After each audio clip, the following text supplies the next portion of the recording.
Please look in your Bibles to chapter 19 and verse 21. We discussed the first half of chapter 19 and the things we learn about the work of Paul and his traveling companions in the city of Ephesus. It was a very fruitful work. It went on somewhere close to 3 years, and that was a record for Paul in any of the journeys.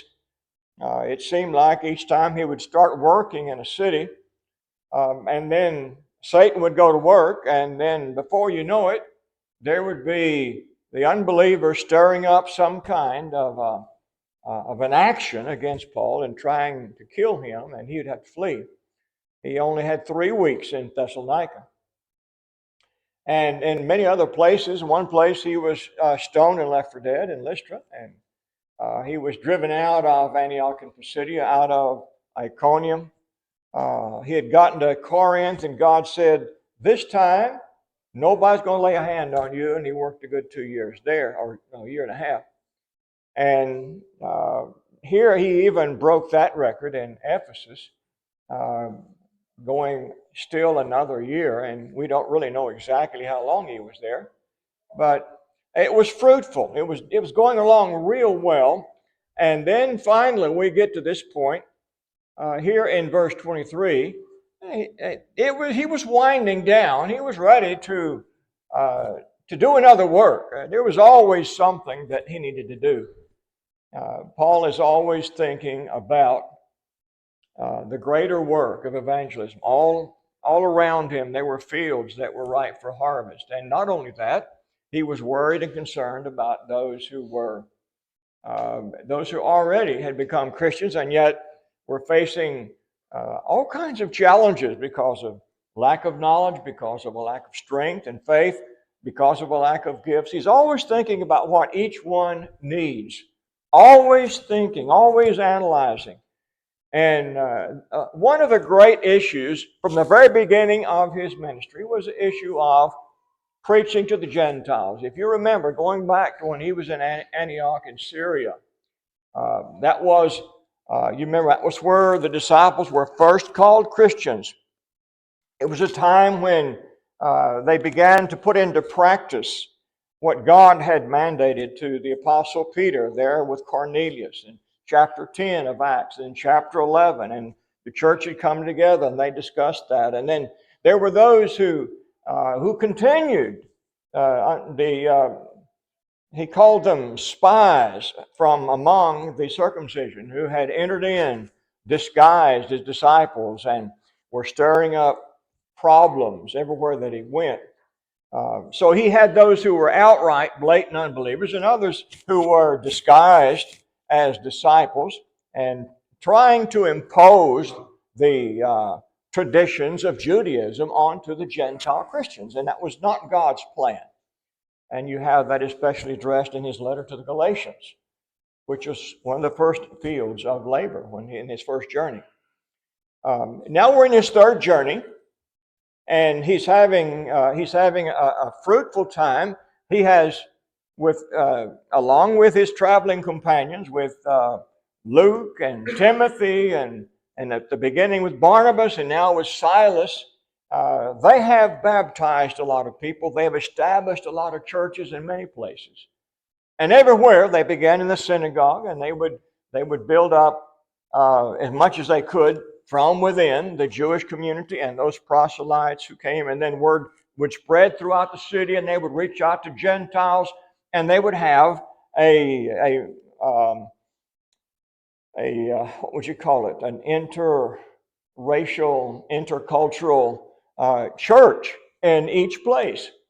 And but there was always in the background this feeling back in Jerusalem and this division among those who were not completely comfortable with the fellowship of uncircumcised Gentiles. And so the Lord had a plan.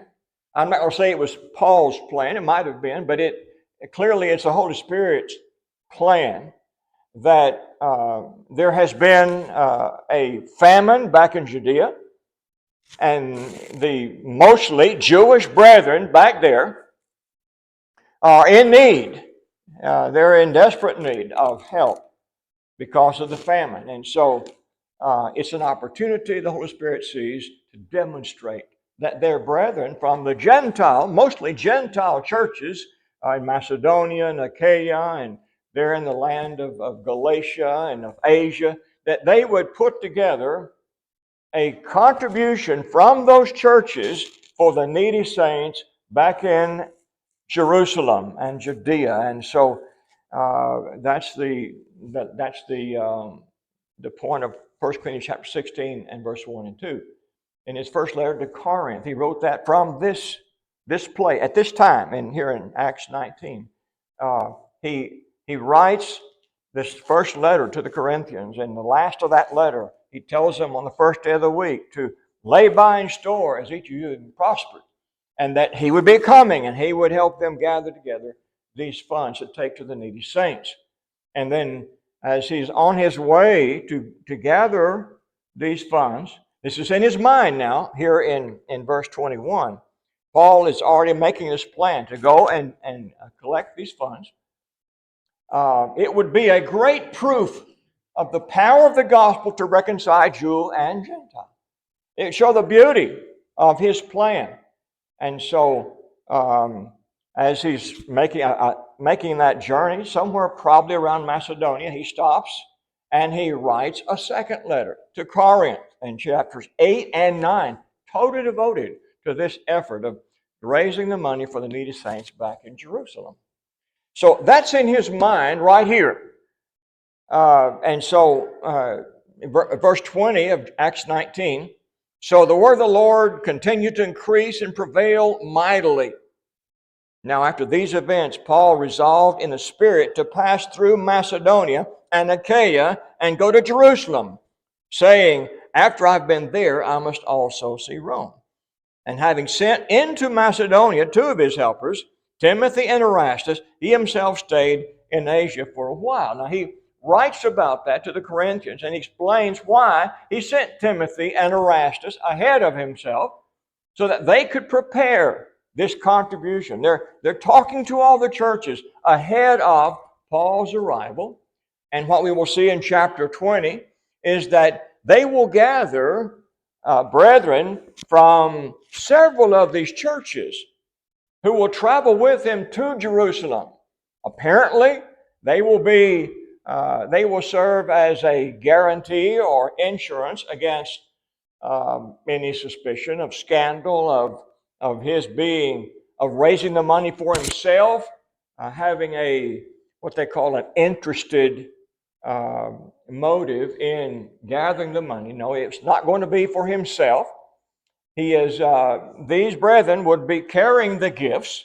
They would be witnesses, and they would also be the representatives of those churches as they carried those gifts to the needy saints back in Jerusalem. It's going to be a beautiful thing.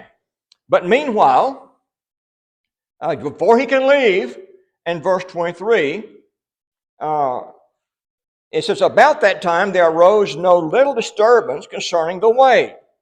Now, at the last of our study, last week, we talked about the way the word the way is being used. And this is apparently a phrase that was used among the churches, and even those who were not Christians were aware of the way. And that was language, as we mentioned last week, it was the language of the Old Testament. The way of God, the way of righteousness, the law of God was the way of life. The Proverbs talk about it as the way of life. It's a way of living. It's a way that gives life instead of death, whereas those who rebel against God die. And that theme fills the Bible from cover to cover. So here that language is used here specifically, and it calls to mind all of that language of the Old Testament. But yes?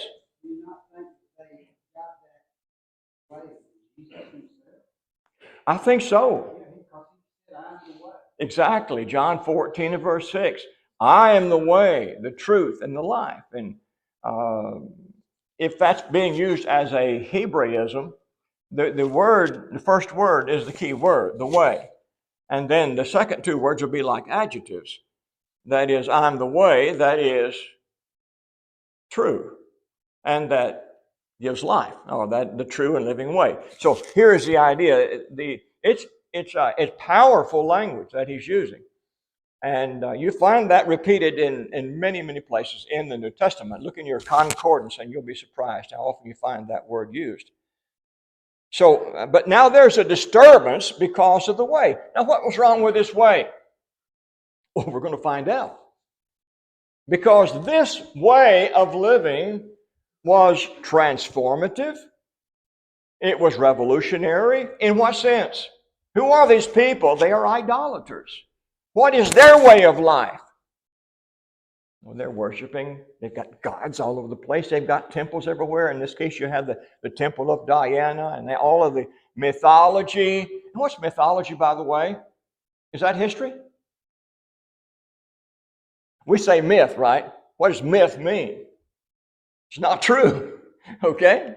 These are stories that are handed down culturally, and everybody has a little bit different version of the story, but everybody knows, wink, wink, nod, nod, it's mythology, and you have all these gods, and what kind of character do they have? They're worse than human beings. They're sinful, they're capricious, they're immoral.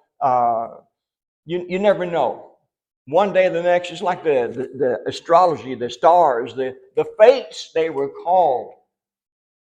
What is your fate? Well, who knows, Read your horoscope, because the gods may wake up on the wrong side of the bed tomorrow and you may have bad luck ahead of you.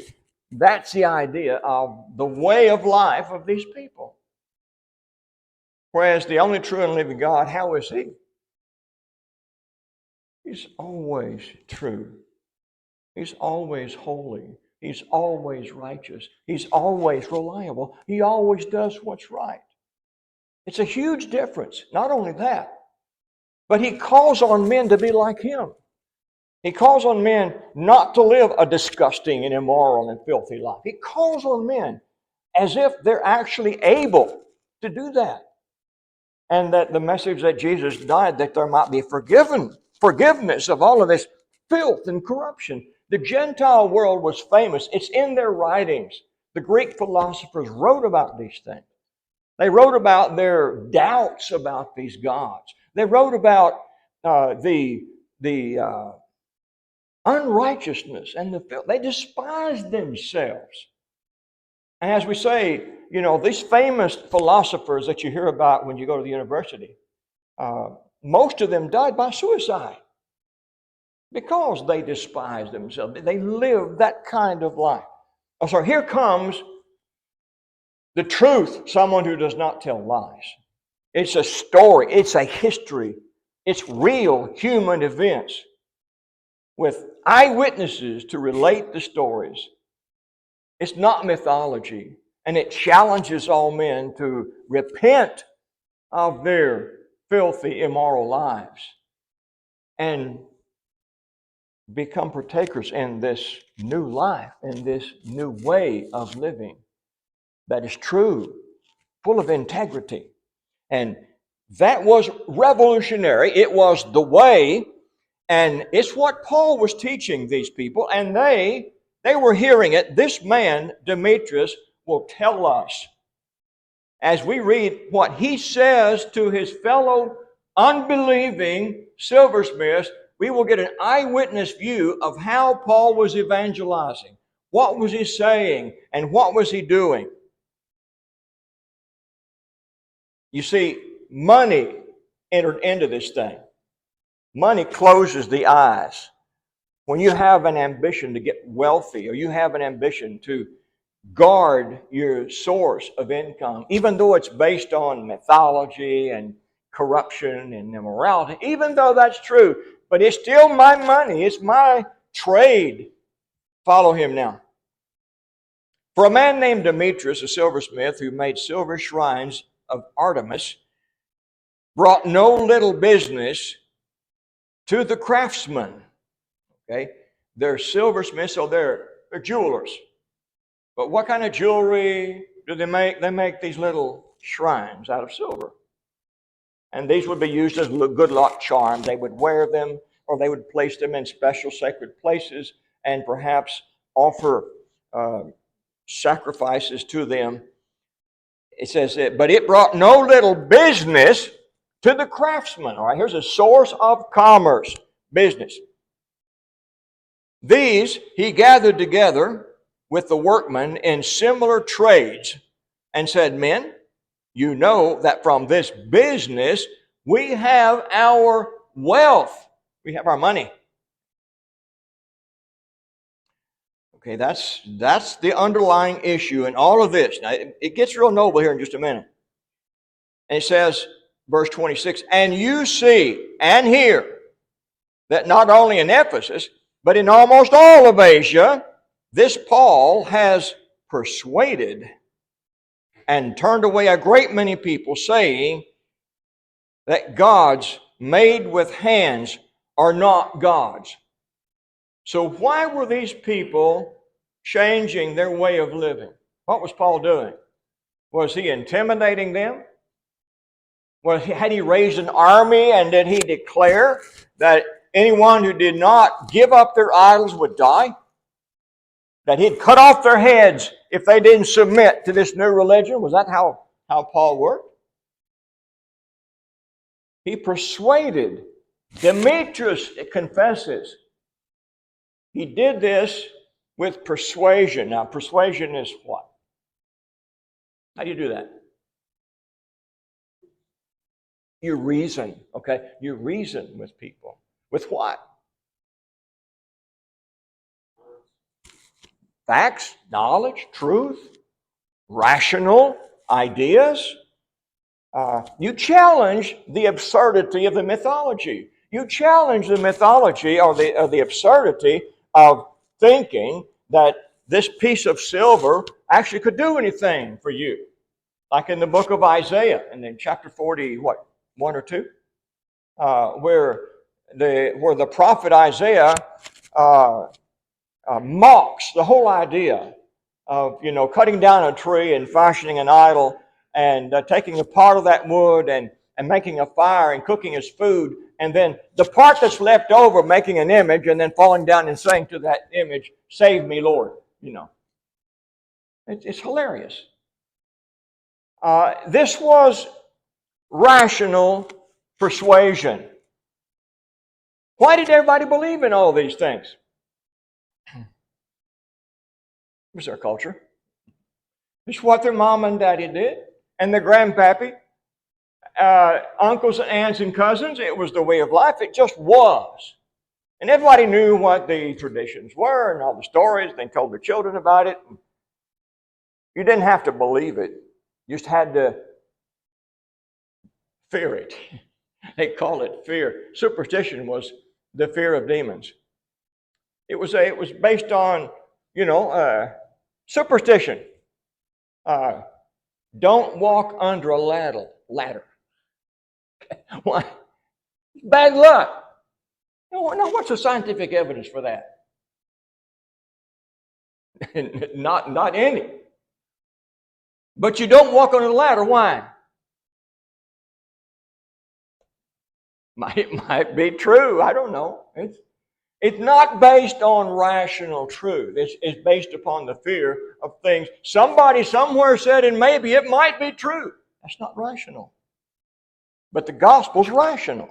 It's based on a historical fact. Jesus, Son of God, descended from heaven, born of a virgin, walked among men for 3 years, and performed many signs and mighty works. Acts of God, and then was crucified, and the third day was raised from the dead. That's historical fact. With eyewitnesses telling the stories. That was rational. That was persuasion. That was so much stronger than all the mythologies of those people.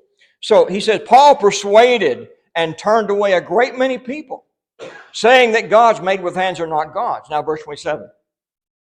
And there is a danger not only that this trade of ours may come into disrepute, but also that the temple of the great goddess Artemis may be counted as nothing, and that she may even be deposed from her magnificence. She whom all Asia and the world worship. Now, did you see the arguments? He made about 4 or 5 arguments there, didn't he? He starts out and he says, well, okay, there's danger. Number one, and the most important thing, there is danger that not only this trade of ours may come into disrepute. Okay? What's he saying? I have a trade. I have a skill. I can make silver jewelry. Now, I sell this jewelry, but I've not been able to sell very much of it here lately. Why? Okay. I'm going broke. Okay, why? Because people are starting to doubt that there's any superstitious value in these silver shrines. There's no good luck there. There's no God there. And so now our trade, our means of making a living, the pride of our accomplishment in life with our skills there's a danger of it being coming into disrepute, bad reputation. Because what am I doing? I'm making a business out of swindling people. I'm making people think that they'll buy my shrines, they'll have good luck, that the gods will take care of them. And it's not true. So what does that make me? It makes me a fraud. And he says, but also that the temple of the great goddess. Now, they had that temple, and all of Asia came to that temple to worship this goddess, and they were very proud. It was a beautiful thing, apparently.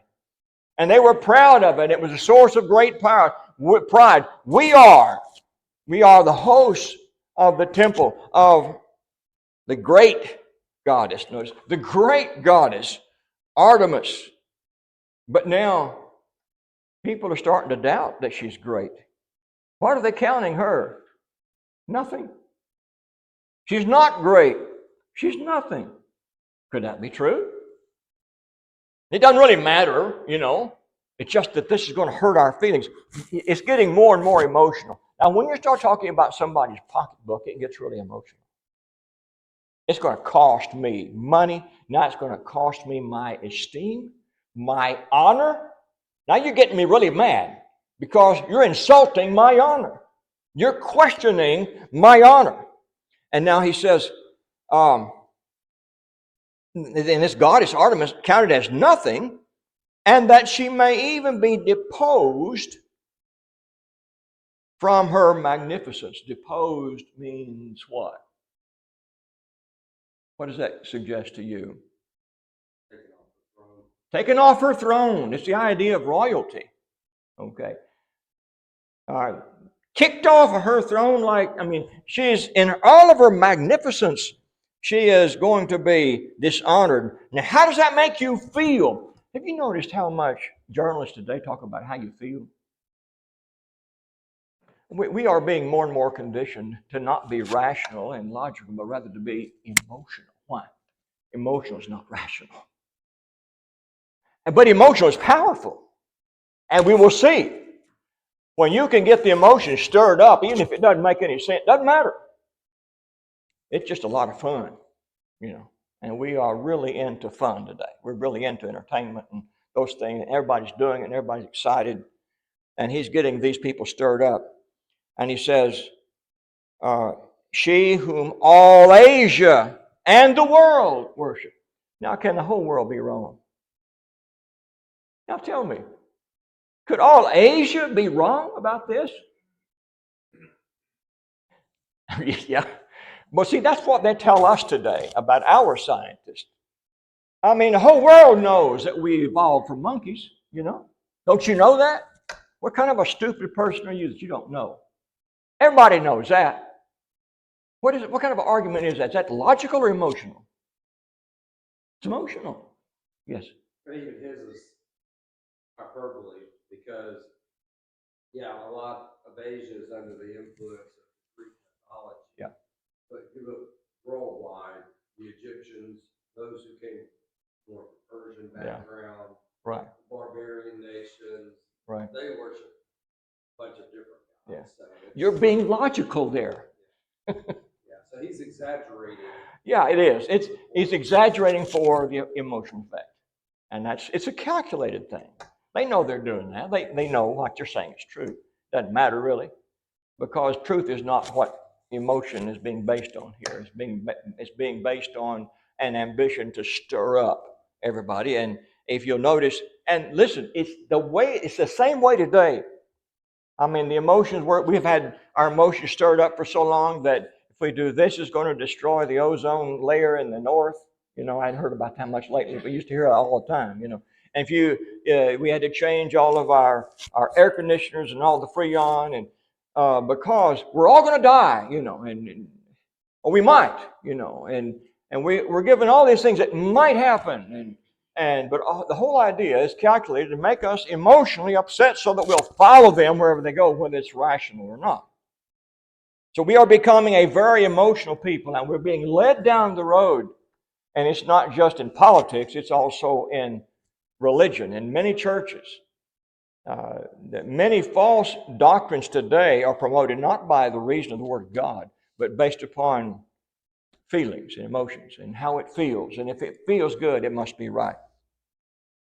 And so in verse 28, when they heard this, they were enraged. That was the whole point, wasn't it? And were crying out, "Great is Artemis of the Ephesians." So the city was filled with confusion.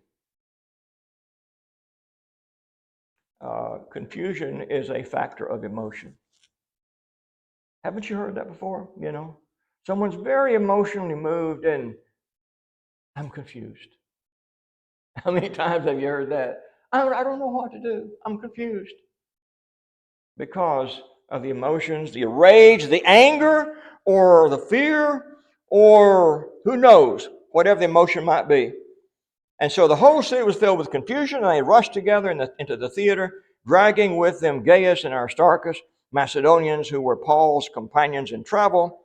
But when Paul wished to go in among the crowd, the disciples would not let him. Look at the difference between the work of Paul. Paul is transforming, the gospel is transforming the world. Is he doing it by provoking a revolution? No. Is he provoking a great tumult? Is he going out there and stirring up the ignorant masses? No, he's not doing that.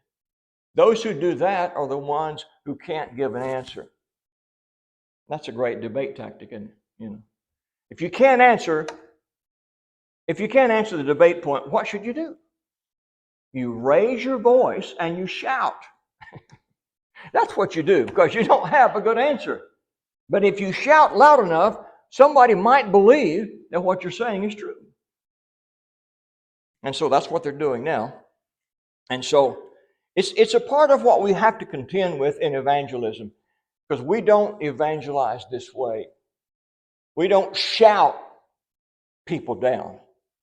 We don't force them to close their mind. We actually invite them to open their mind. We persuade. Paul was persuading all over Asia, and it was working. But the way that darkness works, close the eyes, close the ears, and get people confused, and get them to shouting, and get them to be emotional. Verse 31, and even some of the Asiarchs who were friends of his sent to him and were urging him not to venture into the theater. Just an interesting side note. This is a word that occurs only here. These were, you can see the word Asiarchs, or they were authorities, civil authorities of some kind. They had a position of authority or rule in the province of Asia. And this title, Asiarchs, occurs in ancient archaeological texts. It's been confirmed. This gives the history a mark of authenticity. If somebody 2 or 3 centuries later had composed the book of Acts and claiming it was written by Luke in the 1st century, these are the kind of details that he would miss. When you want to verify the authenticity of some ancient work, you look for anachronisms. That is, words that don't fit that time. Well, let me tell you, this word fits that time. It belongs to a very limited area and a very limited time when the province of Asia was governed by men with the title Asiarchs. And these were friends of Paul's, and they tried to keep him from getting torn apart by entering the theater, because this was all about him and the work of his travel companions. And some cried out one thing, some another, for the assembly was in confusion. There's that word again. And most of them did not know why they had come together. Now, that's a good picture of most false religion today. Most people don't have any idea why they do what they do. And I hope that won't be said about us. I hope that we know why we do what we do in our worship to God. That's why we come together and we study the Word of God. We don't do it to line up with some kind of Church of Christ tradition. We do what we do because we've read about it in the Scriptures, and we challenge one another to examine these things. Is it true or not true, like the Bereans? Because we want to do what the Lord wants us to do.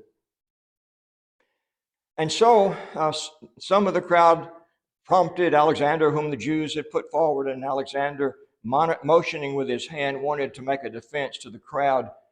This is not a believer. This is somebody put forward by the Jews. They would agree with Paul in what he was teaching about Artemis of the Ephesians, right? Looks like they're stepping in there and trying to take credit for the great success of the gospel and turning people away from idolatry, but they had no part in that. This did not begin to happen until the Apostle Paul and his traveling companions began to preach the gospel in the city over the past 3 years. But it says, when they recognized that he was a Jew, for about 2 hours they all cried out with one voice, "Great is Artemis of the Ephesians." It always amazes me how people can maintain emotion for so long.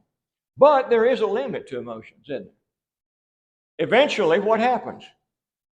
What happened after 2 hours? They probably collapsed, exhausted. Okay? And then what? It's over. That's the way emotion works, you know. You spend yourself, and you got to go to bed, you know. You got to rest. But the cause of Christ continued. Verse 35, and when the town clerk had quieted the crowd, he said, "Men of Ephesus, who is there who does not know that the city of the Ephesians is temple keeper of the great Artemis and of the sacred stone that fell from the sky?" That was their tradition. "Seeing then that these things cannot be denied," okay, "you ought to be quiet and do nothing rash, for you have brought these men here who are neither sacrilegious nor blasphemers of our goddess. If therefore Demetrius and the craftsmen with him have a complaint against anyone, the courts are open, and there are proconsuls. Let them bring charges against one another. But if you seek anything further, it shall be settled in the regular assembly." That's the word for church, by the way. "For we really are in danger of being charged with rioting today, since there is no cause that we can give to justify this commotion." And when he had said these things, he dismissed the assembly. What was this mayor worried about? Town clerk. What's he worried about? The Romans are going to think that they're getting ready to rebel. Right. And that was number one. The Romans had to have peace and order. And in order to have peace and order in the Roman culture, they had to settle their differences in court, in the assembly. And, you know, you bring the two sides together, and you have a judge, and you have the audience, and each one presents his case, and whoever is right, who is wrong, and everything is settled. That's civilization. That's law and order. As he says this, you get the idea that this town clerk understood the real cause of this was what? It was economic. It was Demetrius and the silversmiths. They had a concern that had to do with their business, and that was a kind of issue that should have been settled in court and not in a riot. But why did he want to riot? That was planned to put a stop to the work of evangelism. Let's go into chapter 20. I wanted to get into this farther, but I couldn't leave this out. It shows us so much of the way in which the way the gospel had worked when the Apostle Paul was in Asia, looking through the eyes of the unbelievers. We learn a lot. It's interesting to see how they interpreted the preaching of the gospel and the effect of that. Chapter 20. We are in a chapter, as I mentioned, that it parallels the letter 2 Corinthians chapter 8 and 9. Let's go ahead and read the first paragraph here. After the uproar ceased, Paul sent for the disciples, and after encouraging them, he said, "Farewell," and departed for Macedonia. He's always saying farewell. He's always saying goodbye. And that, unfortunately, that's the work of an evangelist. Often is this, because you do your work with one group, and then you leave them with the benefits and the blessings of that, and then you have to work with some others. You never stop loving these people, and you're always praying for them, and you're always wanting to go back, and he will. You'll always want to come back. He did. Or now this is his last time, of course. He will come back to Ephesus in the last of this chapter. It says, when he had gone through those regions, what regions? Macedonia. Okay, he didn't just go to Thessalonica and Berea. He went through those regions. Now, Philippi in Macedonia and Berea, that Macedonian region, there were many people who lived throughout this peninsula. And the whole region was evangelized. We don't have the details. It's very brief in the history. But this is just across the mountains from the Blue Danube. The Danube River, just across the mountains from Philippi. There's a mountain pass there. And from there, you get in the river that drains all of Europe, runs right there. And its tributaries run right down into that river, just on the other side of the mountain where Philippi is. So it's a major beachhead for evangelizing the continent of Europe. But he worked Macedonia, and then it says he came to Greece. It's also called Achaia. Greece and Achaia is the same place. And there he spent 3 months, okay? Greece mainly is going to be Corinth. And of course, whatever other churches there might have been in that area. And so he was there 3 months. He spent a good time here. And the point was, well, number one, he loved them, and he was trying to help them. Remember, 1 Corinthians, 2 Corinthians has already been written. They had some major problems. What was it? Chapter 1, some said, I'm of Paul, I'm of Cephas, I'm of Christ. So they had some problems there that had to be dealt with. There were some going to law, brother against brother. There were some that, give me another one. They had a problem with discipline in the church, chapter 5, where a man was living with his father's wife. It's a problem of fornication, problem of marriage, the problem of doubting the resurrection. They had a lot of issues to work out. So he arrives in Corinth, and you can imagine he's working for 3 months to teach, to inform, to correct whatever that he can before he leaves. But his point of being there is to gather together these funds and to take them to Jerusalem. But you'll notice after 3 months, he's heading on. He says, when a plot was made against him by the Jews, as he was about to set sail for Syria, he decided to return through Macedonia. Okay, there's a plot of the Jews. Why would he shift directions? Apparently, they were waiting to ambush him at the port, at the ship port. So rather than going by sea, he got word of it, and he escaped by going north, back through Macedonia, and then getting back up to Philippi, where he had entered before. Then he would cross the Aegean along the coast there and come out at Troas. And that's where we're going to now at this time. But he tells us about his traveling companions. It says, verse 4, Sopater of Berea, the son of Pyrrhus from Berea, accompanied him. And of the Thessalonians, Aristarchus and Secundus. You remember Aristarchus and Secundus was with him in Ephesus. They're still with him. But they would be representatives of the church there. You have Gaius of Derbe. Now that's back over in Galatia. And he's now a traveling companion. There's Timothy. Where was he from? Remember? Lystra. Okay, where he was stoned and left for dead. That's Timothy. He picked Timothy up there. Now Timothy would be his connection with the church there in Lystra. And so he says, the Asians, okay, this is Ephesus, Tychicus and Trophimus, all right? There's two brothers who have accompanied him from Asia, Ephesus and that region there, perhaps being in charge of the gifts from Asia to the brethren there in the drought, the needy saints. And so these went on ahead and were waiting for us at Troas. They kept doing that. They're all ready to go. And they're saying, Paul, let's go. And what's Paul doing? He just can't leave. He's still talking.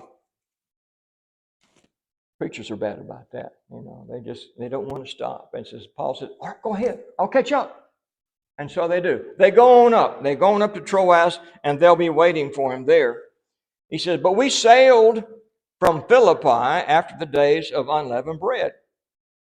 And in 5 days we came to them at Troas, where we stayed for 7 days. It took them 5 days to get from Philippi to Troas. You remember back when he saw the vision of the Macedonian? Remember that? And he went from Troas to Philippi in 2 days. You see the logistics involved, but also the circumstances change. Now, God was in a hurry for him to be in Philippi. And God, we're told, he gave them quick passage across there. But now coming back, instead of 2 days, it takes him 5 days. And he arrived, or Luke is saying, and they arrived. We pick up the word we here because Luke is now rejoining them. He stayed behind in Philippi. Now he rejoins them. And then it says they stayed 7 days in Troas. They're waiting for something. What will it be? Well, verse 7. And on the first day of the week, when we were gathered together to break bread, Paul talked with them, intending to depart on the next day. And he prolonged his speech until midnight. Okay? Here we have an example of the apostolic pattern. The reason they waited the 7 days is because the church came together on the first day of the week. They were waiting for that day. They knew the church would be together on that day. Why? That was the pattern. That's what they had been taught. And why were they coming together on the first day of the week? Like the Lord's Supper. So here's the apostolic pattern, and that's what they did. And that's why we do it. We do it because that's the apostolic pattern. And so he tarries. He only has this one night left. He can talk to the churches together. And so he starts. We don't know what time, maybe in the afternoon. And he speaks, and he speaks all afternoon until midnight. You ever tried to do that? You ever tried to talk to somebody like that, or to preach for an hour, 2 hours, 3 hours? Why would he preach so long? Didn't he know how to preach a 3-point sermon? Well, he had a lot to say. This was not necessarily a pattern for us to follow. This was a special situation because he had to depart the next day. And he had so much to try to share at that time. And so he talked and talked until somebody fell asleep. Eutychus fell asleep, and they were in the third story of the building. He fell 3 stories to the ground,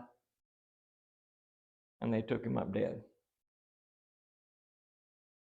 And then Paul goes down, and he raises him from the dead. So here we have the example of Paul. Paul does what Peter did. Who did Peter raise from the dead? Remember? Paul raised Eutychus. Is that his name? From the dead? Okay. Peter raised. Okay, Tabitha, yeah. Tabitha or Dorcas raised her from the dead. And so Jesus raised 3 from the dead. He raised Lazarus, daughter of Jairus, the son of the widow of Nain. All of that to say what? God raises the dead. And that was a whole issue among the Greek churches, a major issue that he had discussed in Corinth. And you have in chapter 15 of 1 Corinthians.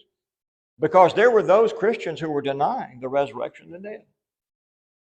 And Paul says, if you deny that, you have to deny that Jesus arose. Jesus arose, giving us proof that we also shall arise from the dead, and we shall be judged. And that's Acts 17 and verse 30 we just had. That was his climax when he spoke to the philosophers in Athens. God will judge us because we shall be raised. As he raised Jesus from the dead, we shall be raised beyond the grave. I know our time is up. I appreciate your attention and going with me. We didn't get to the end of my lesson tonight, but Lord willing, the thing I'd like us to notice as this chapter unfolds, I'd like you to see how Paul summarizes the work that he did when he was evangelizing there in Ephesus. This is now, we've already had the commentary of the unbelieving Gentile who witnessed all of this. Now we have the insiders' discussion of what it was to evangelize in that very same region by the Apostle Paul.